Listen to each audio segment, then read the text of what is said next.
Welcome to the Extra Podcast. This is Jeff Bucknam. This is part of our Nobodies series, and I have a real nobody with me today. Oh, thanks. You're welcome. Actually, this is just a series of talks that we've been doing with people who are in our church, who a lot of people might not know, but who play a significant part of what goes on here at Northview. Today, I'm with another one of our elders. I think you are the youngest elder, Jayeson. You think? Well, I don't know. Are you? By like a decade. So introduce yourself. Jayeson. Jayeson Wall. And I have been an elder for 4 years, and I'm 35 now. So 31 years old, you became an elder of the church. Oh, yes. You sit in a room with, 18 others, and you are far and away the young gun in the room. For sure. Right. For sure. And you are married.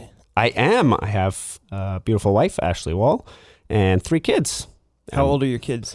Maddie's 7, Lincoln's 5, Beckett's 2. Okay. And you're on your way to 8 of those. No. 3 is the end. Really? 3 Lord, is the Lord, end. you heard that. Yeah. That's good. No, that's fantastic. You're from Abbotsford. You grew up here. I grew up in the Lower Mainland. Yes. Okay. What does that mean? My dad built houses when I was a kid, so I lived in 15 different houses before I was 18 around the Lower Mainland. So you guys would buy a house and build it up or renovate it? Yeah, so my dad would build a new house. We would sell the house we were living in. We would move into that house while he was building the next house, and then we would continue to do that. It's like being in the Navy. Yeah, kind of. So you just moved from house to house to house. Was it always within the same area or all across the Lower Mainland? Vancouver, Richmond, Langley, Cloverdale, Abbotsford, Aldergrove, everywhere. So did you go to a different school every year? No. So my elementary was spent all in Richmond. So I spent my time in Richmond. And then I went to Langley Christian and Pacific Academy. Oh, one of those. I am one of those. Wow. Why did you come to Abbotsford? Was this the last place that your family ended up? No, we came to Abbotsford when Ashley and I got married.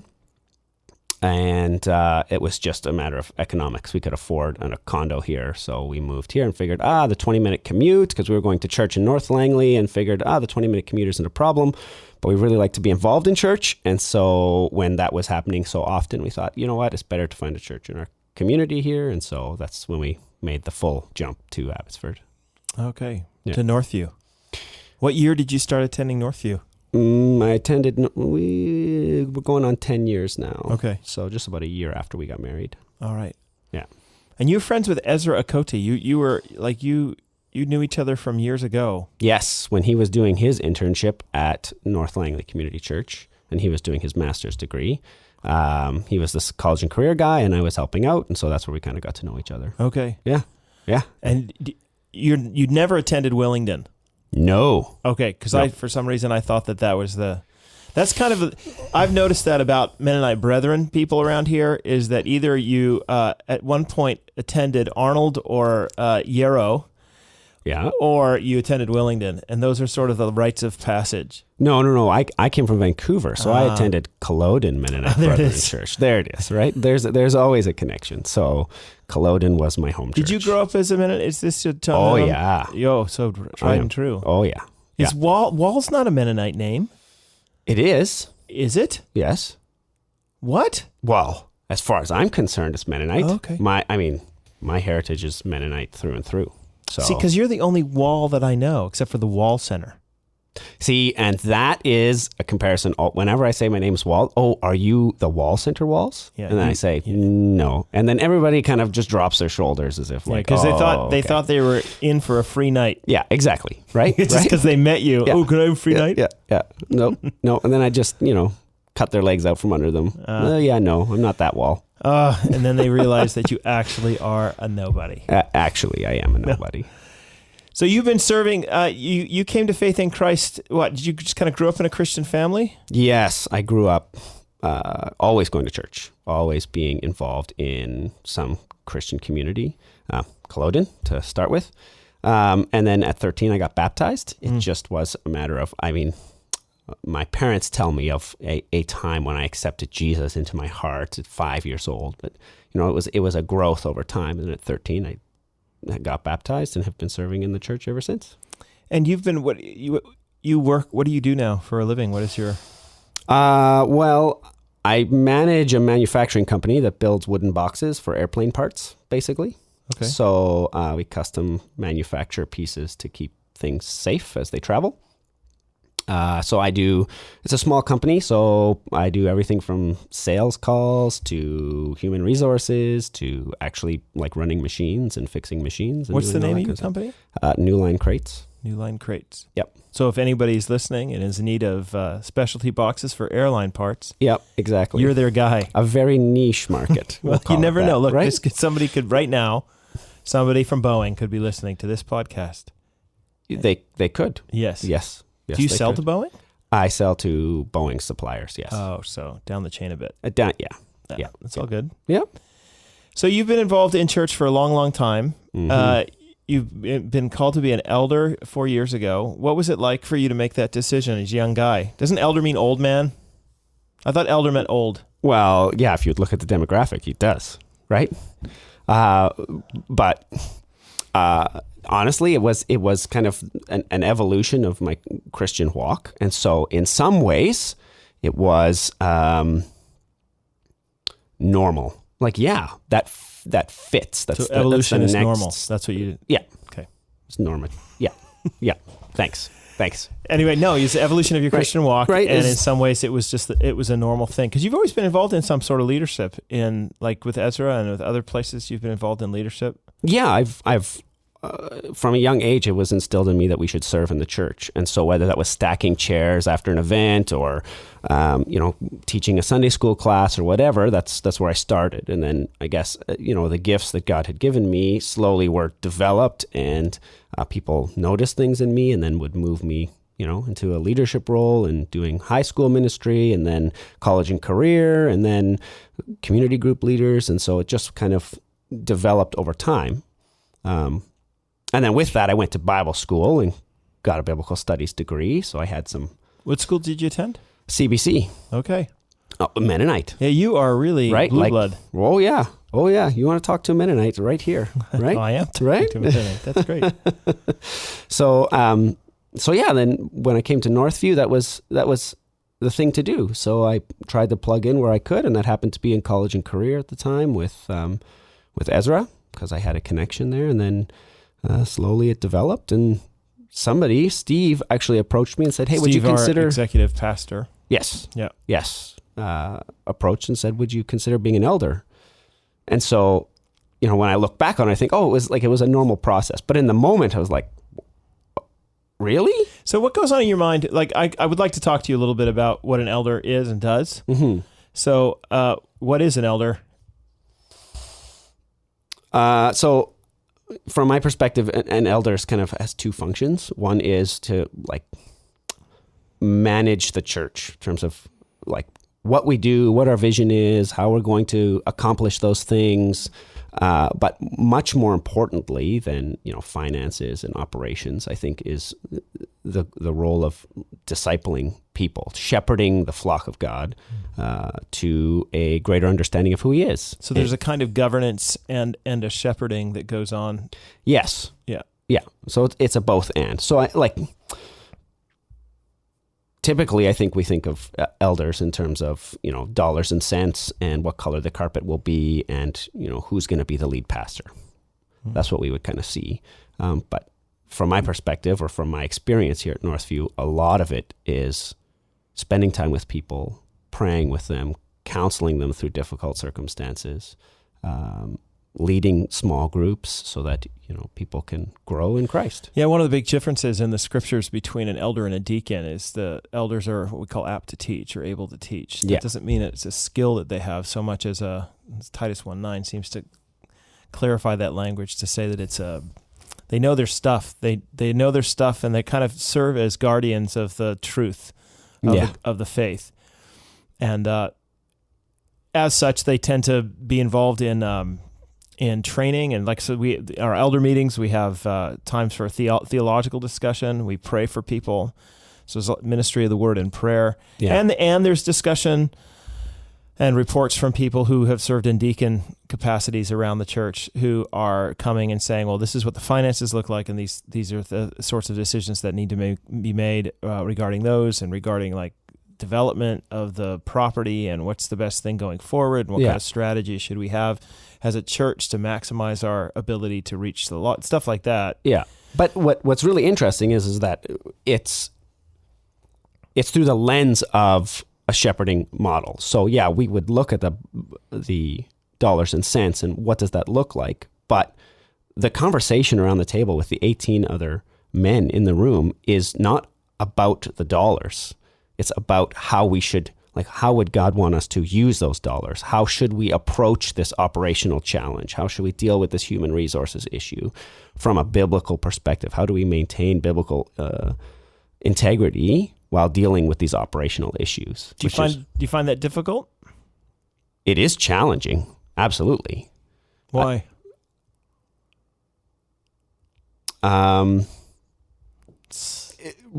Responsibility is challenging, right? When like the idea that there's always a cost to it. Yeah.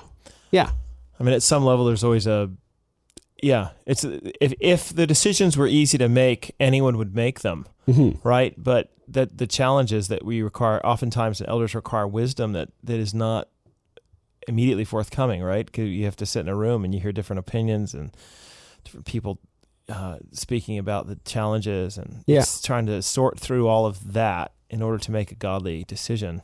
Yeah. Which often doesn't sit well with everybody.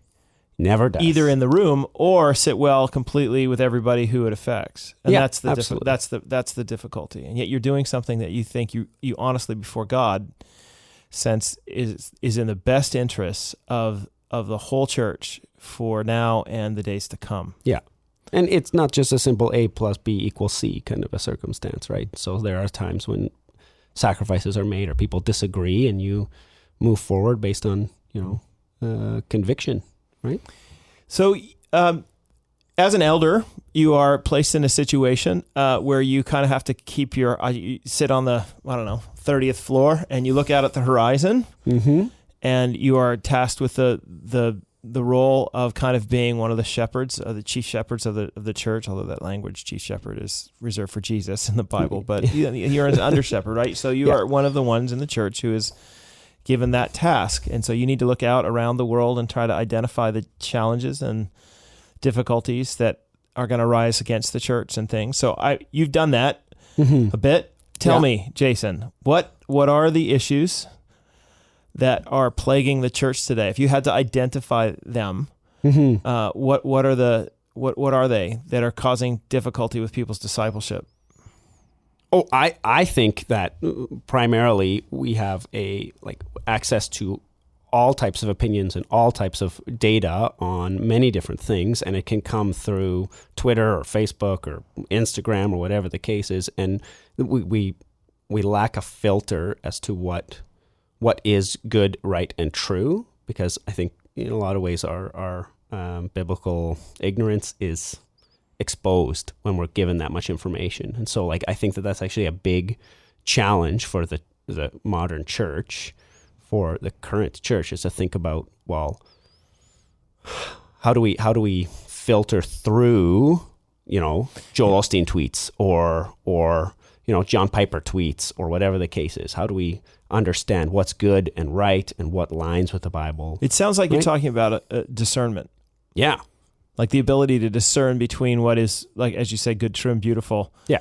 As opposed to what is not, especially when everybody calls this day and age, when everybody might have slap the term Christian behind it, right? Oh, yeah, exactly. Justin Bieber's a Christian. Yeah. Supposedly. No. Right? Or whomever. Kevin Durant is a Christian. Hey. And they say things that sound very not Christian. They sing songs that are very not Christian at points. Kendrick Lamar, Christian. I've heard. Oh, okay. But again, say things that aren't very Christian. And so what ends up happening is people end up hearing that, and they're like, oh, okay, Christian, I'll follow him. And then they end up treating those people, their tweets, their opinions, which are very easily accessible because of social media. Yeah. They end up treating those things on par often with the viewpoints of, say, the pastor or... Yeah, well, exactly. Or even more so, other pastors have their viewpoints have the same validity as your pastor does. Yeah. So, like, how do?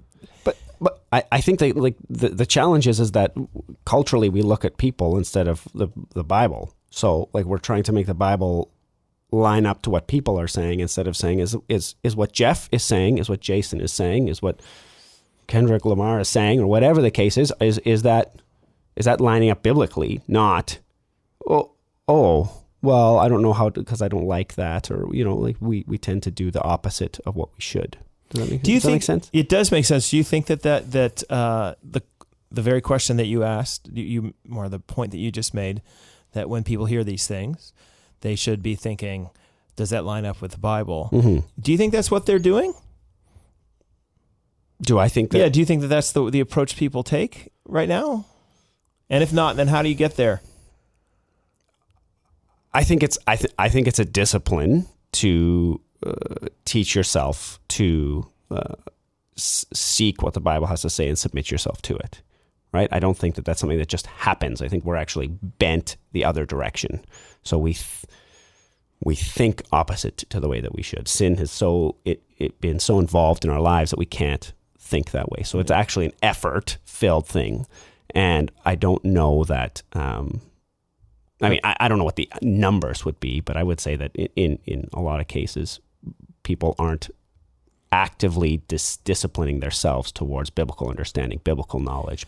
So what would that look like? You're essentially saying, look, you need to be in the scriptures. Mm-hmm. You need to commit yourself to reading and understanding them and studying them and become a learner. Yes. Right, which is what a disciple, that's the word means, right? Yes. It's a learner. Yes. So you need to be doing that with the Bible. But there have been lots of Christians for the years who know lots of Bible verses, but who don't do, like, I've been told before, oh man, we know enough to, we already know enough. The problem is the application of what we know. Do you think that that's true, or do we not know enough? No, I think it's a both, I guess it's a both and. In that if it just is knowledge, something is missing. I mean, I think there's a reason that Paul said to the Corinthians, follow after me as I follow after Christ. Like this idea of like, we don't just simply know what is true, but we actually enact what is true. So we make those right decisions. We, serve. So like one of the things that Paul talks about is, meet together, encourage one another. Are we actually doing that? Are we exhorting one another? Rooting out sin in our lives, things like that, which actually create practice and an understanding. But you can't really properly apply without knowing. So it's a both and. Yeah, that makes sense. I agree with you. I think that there's a massive challenge that the church faces these days with when in the area of discernment. And I think that the problem ultimately, this is essentially what I'd spent my time in my doctoral dissertation trying to argue, is that like faced with just the example of film, mm-hmm. people don't have the ability to, first of all, when they go and watch a movie, they don't have a frame, they don't have understand that what they're doing in this moment is actually being involved in a worldview debate. Mm-hmm. The people who have made the movie have a particular view of the world, and they're espousing that view by the story they're telling. Mm-hmm. We go thinking, well, I just want to unplug and relax or whatever, and that's legit and fine. It's just that you've now thrown yourself into a setting where you're being fed once again a certain line of what the good life looks like. Yeah. So we're not aware that that's happening. Even if we were aware that it's happening, we're not really very good at the word exegeting, but like picking apart and understanding what they're saying, mm-hmm. right? And even if we were good at what they're saying, say we could do those first things. I know I'm going into this worldview debate thing, even though it's not a debate, it's a film, and I know how to pick apart, and I can see what they're trying to say. The third piece, which is the piece we're talking about, is that oftentimes we don't know the Bible well enough. We don't know the biblical worldview well enough to be able to compare what is being said through the film and evaluate whether or not it's true or false. And so it's almost like you're just, I've likened it before to a kung fu fighter who seen those movies where they surround him and they come and they attack him. We're the guy, but he doesn't know he's in a fight. Yeah. So he's just getting pummeled all over the place. Yeah. But they don't know. They just think that's normal life. Yeah. I would almost add to that we also have a bent towards what's not true. Yeah. Right. And so like we're behind the 8 ball even to start with, right? In terms of sin in our lives. So there's no hope. So well, yes, through Christ, there is hope, right? That's what the Spirit of God is for, right? Is to empower us to be disciplined in our application of the Bible, to understand what the Bible is saying, to apply what it is in our lives, to actually see through the lens of how God intended the world to be, what God's purpose is, even in entertainment and sports or theology, to see how God is moving and working in the world, right? Yeah. Yeah. And there's the challenge, of course, is that it does require a certain level of commitment and a certain level of ability. Mm-hmm. What would help churches to train their people better to do this stuff we're talking about here? What would help churches? Or what could churches do to help people be discipled in this kind of discerning way? Do we just stand up and say, read your Bible more? No, if I would look at my own life, I would say like the process was one of small steps. And so like providing spaces for people to take small steps of service or whatever that would look like. So for me, it was, hey, you can stack chairs after service. And then I would, see other people doing that and want to emulate their lives or what that would look like, right? So I think in terms of Northview, we do a lot of great things with small groups in our communities and discipleship aspects with Kyle. We also like have Kyle's our discipleship pastor. Yeah. I'm sorry. No, it's okay. You know him. I know. Clarify. Yeah, exactly. Sure fair enough. And we do Wednesday night classes and things like that. So like, there's lots of things that Northview's doing, but like, I just think like more is always better in terms of exposing people to opportunities to serve and ways to learn the Bible. So you would tell people to avail themselves of what's available. Yes. Through the church, yes, and those sorts of things, that it actually will play a significant part at the end of their lives in terms of discernment. That if you soak your mind in the things of the Lord, and you attend church, and you are part of a Bible study, and your mind is being formed by Christ and His Word, and as a result, that's gonna play itself out in your ability to understand the difference between the biblical worldview and the worldview that's being espoused by all sorts of stuff. Yeah, around you. And from a practical perspective, it's also going to help you weather storms that come along the way. There's I did it passively. Like my parents taught me what that looked like.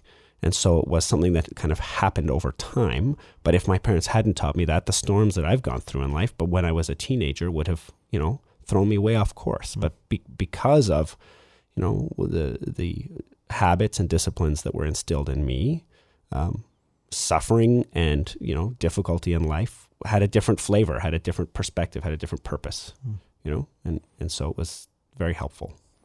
You're 35 now? 35. 35 years old. Why is it that everybody your age doesn't want to go to church? Why is it that in your kind of demographic, everyone left church in their 20s? They just ditched it. Now, of course, a lot of people come back in their 30s, but I'm wondering, why do your peers do that? I don't know. Like Jeff, I have no idea because I don't affiliate with that at all. I can't understand it. I can't understand the not need for no community, because the message of the millennial generation is community, right? But it just seems like a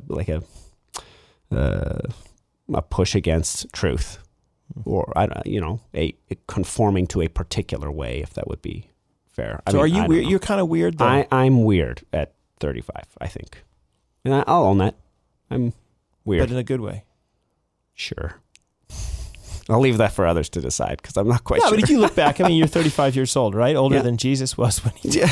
So do you, you look back now and you think to yourself, you've chosen a particular path, at least up to this point in your life. Yeah.